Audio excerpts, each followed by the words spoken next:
Hello students, ये हमारा light का सेकेंड लेक्चर और इस वीडियो में हम देखने वाले हैं types of mirror, properties related to mirror, use of mirror, relation between radius of curvature and focal length, terminologies related to spherical mirrors and ray diagrams. पहले देखते हैं हम टाइप्स ऑफ मिरर। तो हमारे पास तीन तरीके के मिरर हैं, concave, convex and plane mirror.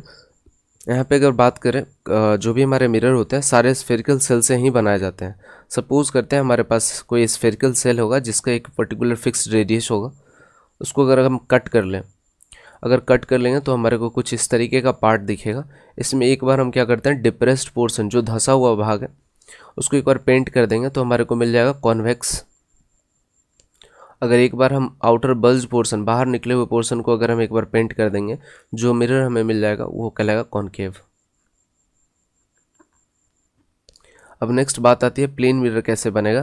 तो अगर ये यहाँ पे बड़ा सा पार्ट है, अगर मैं इतने बड़े पार्ट को अगर देखूँ तो मेरे को ये स्ट्रेट लाइन नज़र आ रहा है ना। तो इस इतने पार्ट को अगर मैं काट के निकालूंगा और इसके एक सरफेस को अगर पेंट कर दूंगा तो नया मिरर जो बनेगा मेरा वो कहलाएगा प्लेन मिरर। प्लेन मिरर की अगर बात करते हैं तो ये बहुत बड़े स्फेयर से बनाया जाता है जिसका रेडियस बहुत बड़ा होता है। जिसके रेडियस के बारे में अगर प्लेन मिरर अगर हमारे सामने रख दिया जाता है तो उसको देख करके हम ये नहीं बता सकते वो कितने बड़े स्फेरिकल सेल से बनाया गया है। इसीलिए रेडियस ऑफ कर्वेचर की बात करें या फोकल लेंथ की अगर बात करें तो जो भी प्लेन मिरर होता है उसका इनफाइनाइट होता है। नेक्स्ट यहाँ पे देखते हैं reflection by plane mirror. Reflection की अगर बात करें तो सिंपली आप बोल सकते हो इमेज फॉर्मेशन। यहाँ पे ए बी की अगर बात करें तो ये हमारे पास ऑब्जेक्ट है और यहाँ पे ए डैश बी डैश की अगर बात करें ये हमारे पास इमेज है। यहाँ पे अगर बात करें तो यू से रिप्रेजेंट किया जाता है distance of object from mirror.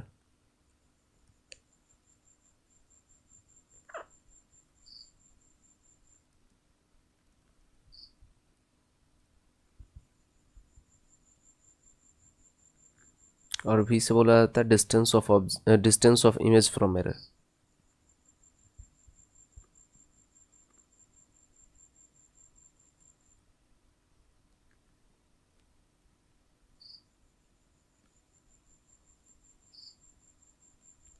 Next यहाँ पे अगर बात करें तो ए वी जो होता है ये हमारा ऑब्जेक्ट हो गया। आई की अगर बात करें तो ये हमारा इमेज है और इमेज की अगर बात करें तो यहाँ पे वर्चुअल फॉर्म होगा क्योंकि एक्चुअल लाइट रे यहाँ पे कट ही नहीं कर पा रहे हैं। जो भी हमारा मिरर का प्लेन सरफेस है, रिफ्लेक्टिंग सरफेस है, उस पर हिट कर रहा है और हमारा लाइट रे वापस लौट जा रहा है। यहाँ पे हमने डॉटेड लाइन से दिखाया कि इस तरीके से मिलेगा इमेज, जो भी लाइट रे हमारा वो पीछे जा कर के मिलेगा जो भी हमारा मिरर है। लेकिन बट ये एक्चुअली मीट नहीं कर रहा, जिस कारण से जो भी हमारा इमेज बन रहा है वो वर्चुअल इमेज कहलाएगा।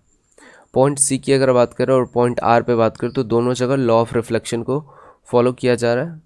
यहाँ पे अगर पॉइंट सी पे अगर बात करें तो पॉइंट सी पे एंगल आई और एंगल आर दोनों ही जीरो है क्योंकि परपेंडिकुलरली हमारा सरफेस पे अगर लाइट आता है तो एंगल आई और एंगल आर दोनों ही जीरो हो जाते हैं। नेक्स्ट यहाँ पे आगे चलते हैं। प्रॉपर्टीज़ की अगर बात करें, अगर हम किसी ऑब्जेक्ट को कोई प्लेन मिरर के सामने अगर 2 मीटर की दूरी पे रखेंगे तो उसका इमेज भी हमें बनता हुआ नज़र आएगा 2 मीटर अंदर, मिरर के अंदर 2 मीटर बनता हुआ नज़र आएगा। नेक्स्ट अगर हाइट की अगर बात कर ले, हाइट हमारे ऑब्जेक्ट का अगर 2 मीटर है तो जो भी हमारा इमेज भी होगा वो भी 2 मीटर का होगा, है ना।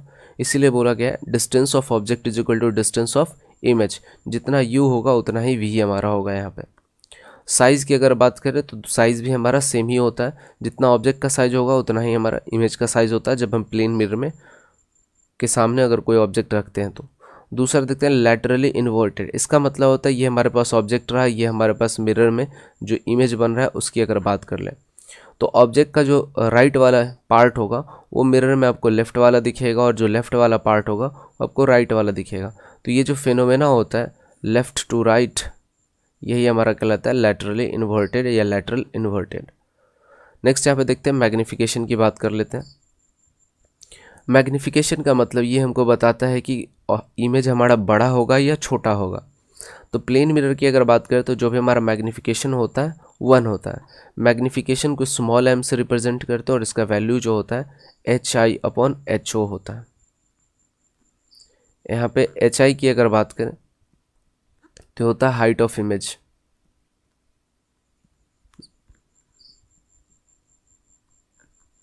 और HO की अगर बात करें तो ये होता है height of object.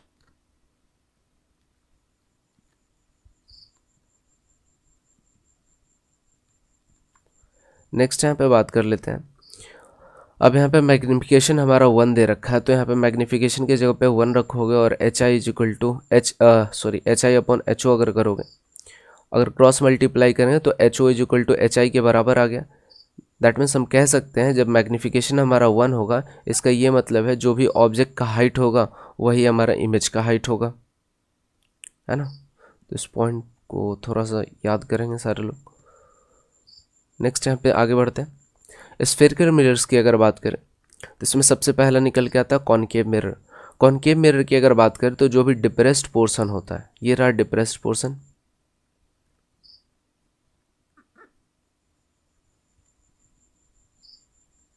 Depressed portion जो होता है वो हमारा रिफ्लेक्टिंग सरफेस होता है, और जो बाहर बल्ज पोर्शन होता है उसको हम पेंट कर देते हैं, जिसको हार्ड सरफेस भी बोलते हैं।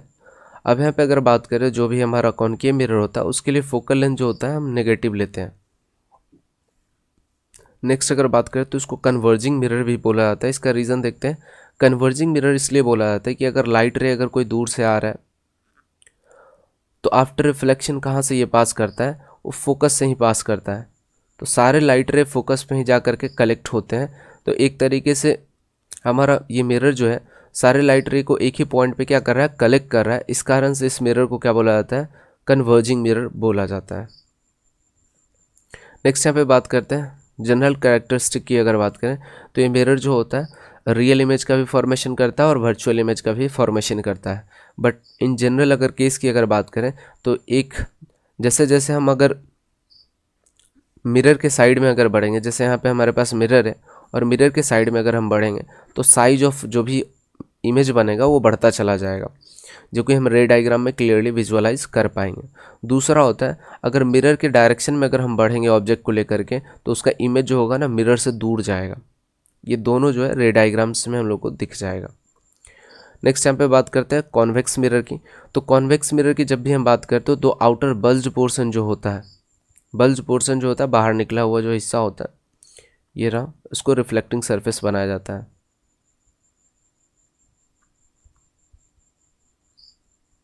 और डिप्रेस्ड पोर्शन जो होता है उसको पेंट कर दिया जाता है ताकि कोई रिफ्लेक्शन ना हो।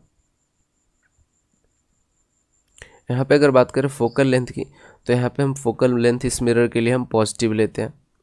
दूसरे की अगर बात करें तो इसको डाइवर्जिंग मिरर बोला जाता है। देखते हैं डाइवर्जिंग मिरर इसको क्यों बोलते हैं, क्योंकि अगर कोई लाइट रे अगर आ रहा है तो आफ्टर रिफ्लेक्शन क्या होता है, ये स्प्रेड कर जाता है, इस तरीके से ये स्प्रेड कर जाता है। तो इसका एरिया ऑफ व्यू जो होता है या field of view, field of view FOV है ना, ये बढ़ जाता है।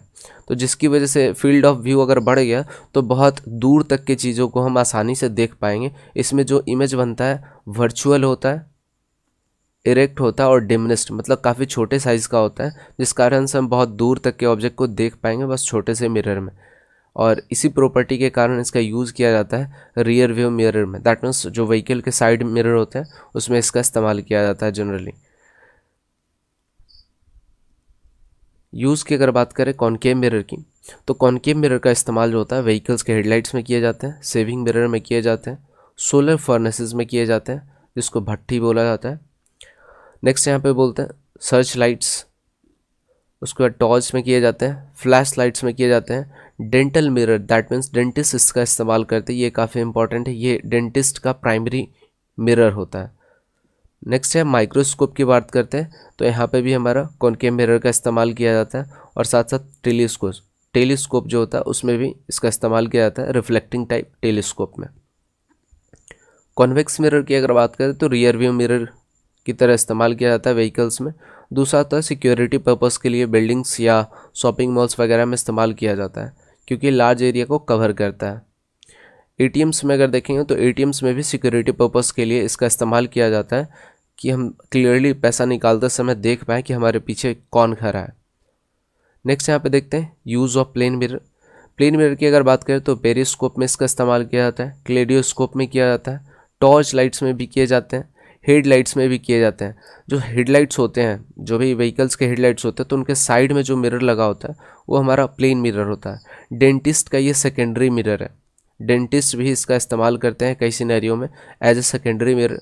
दूसरा होता है ड्रेसिंग या लुकिंग मिरर।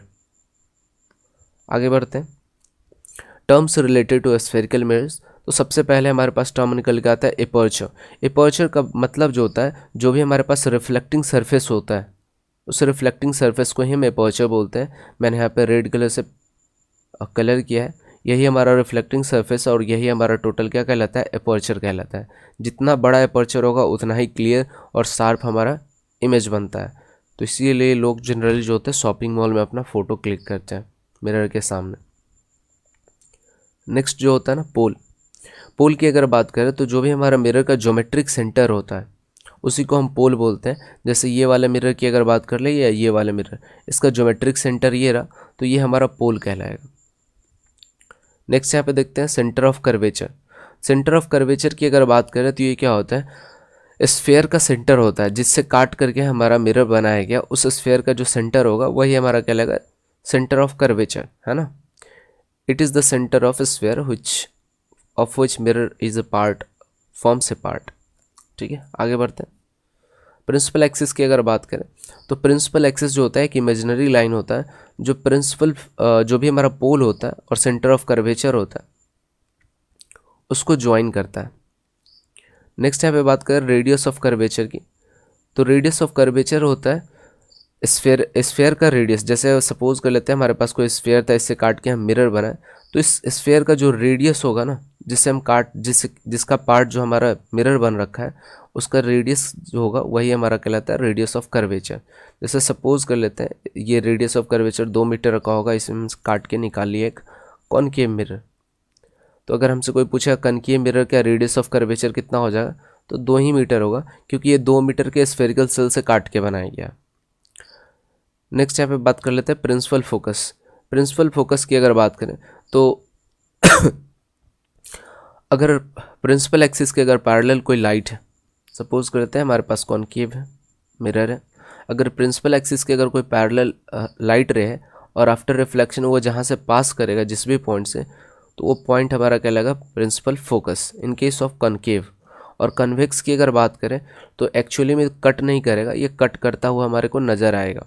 जैसे ये रहा हमारे पास प्रिंसिपल एक्सिस, अब इसके कोई पैरेलल अगर रे है तो ये कट करता हुआ नज़र आएगा कि यहाँ पे जा करके ये कट करता है ये फोकस पे, बट एक्चुअली ऐसा कट होता नहीं, ये फिर से रिफ्लेक्ट हो जाता है यहाँ पे इस तरीके से।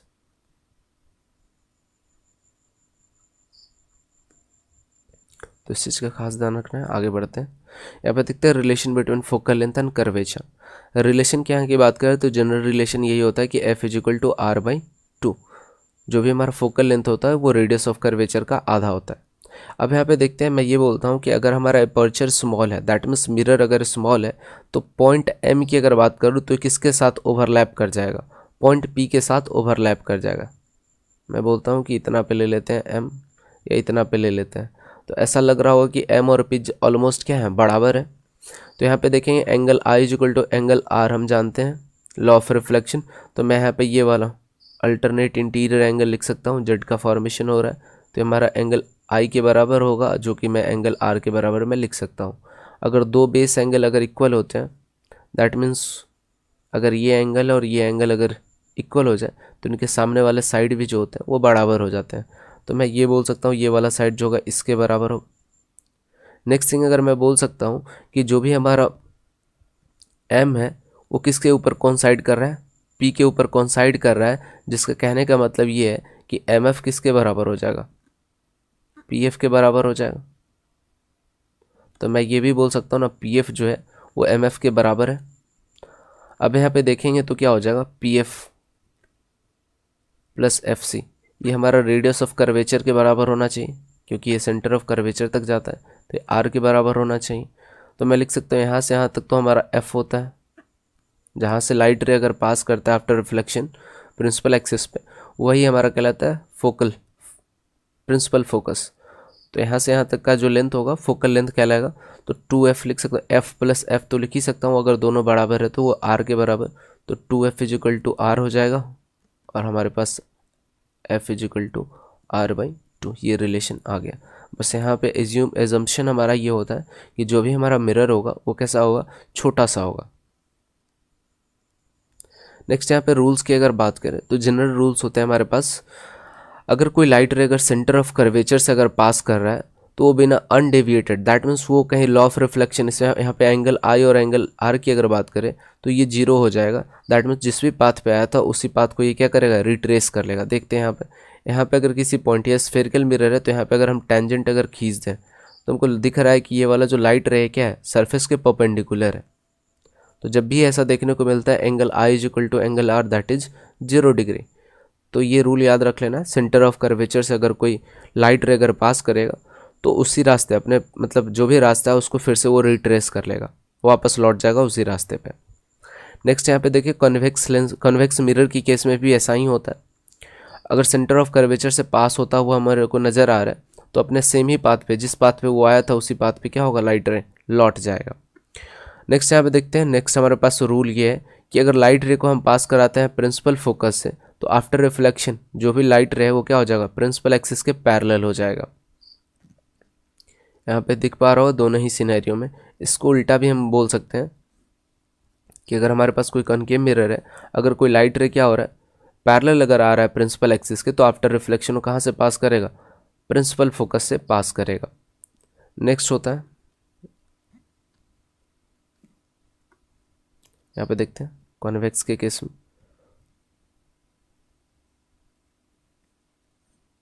अगर ये हमारा पैरेलल रेज रहा तो ये प्रिंसिपल फोकस जो होगा उससे पास करता हुआ नज़र आएगा। किस तरीके से पास करेगा आफ्टर रिफ्लेक्शन, ये रहा इस तरीके से।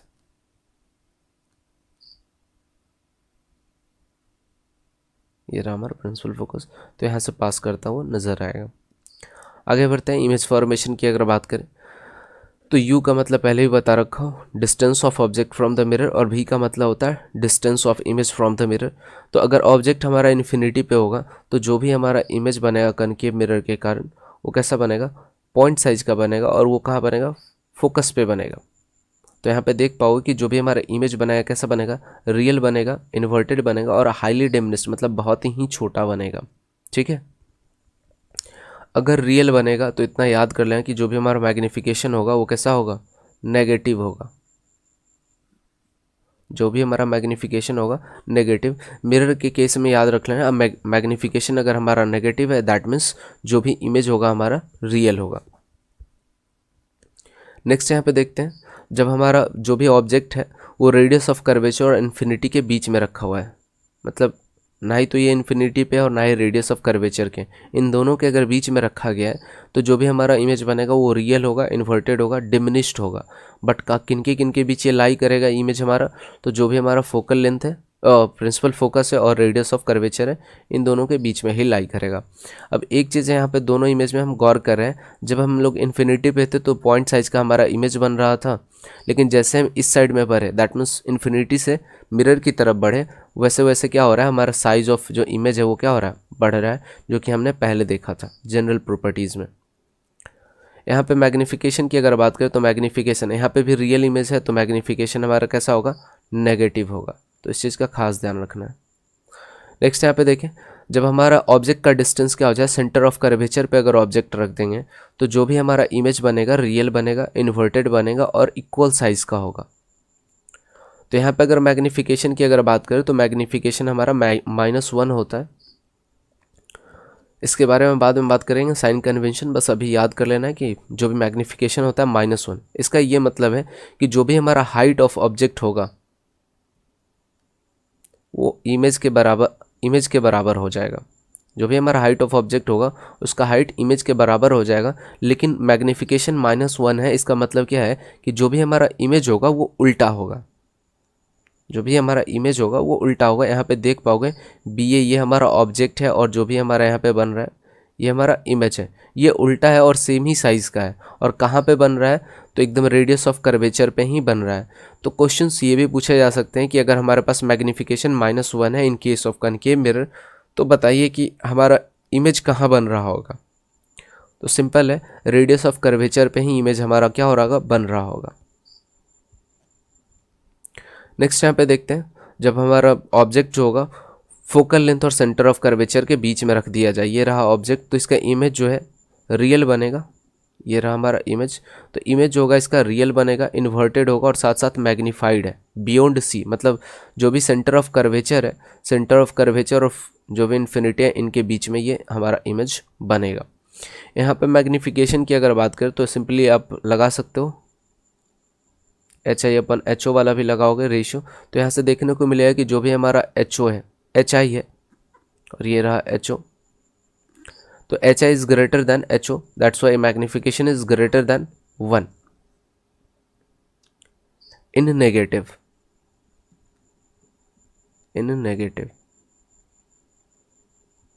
अगर हमारे पास रियल इमेज है दैट मीन्स मैग्निफिकेशन क्या हो रहा होगा, मैग्निफिकेशन हमारा यहाँ पे भी नेगेटिव रहा होगा।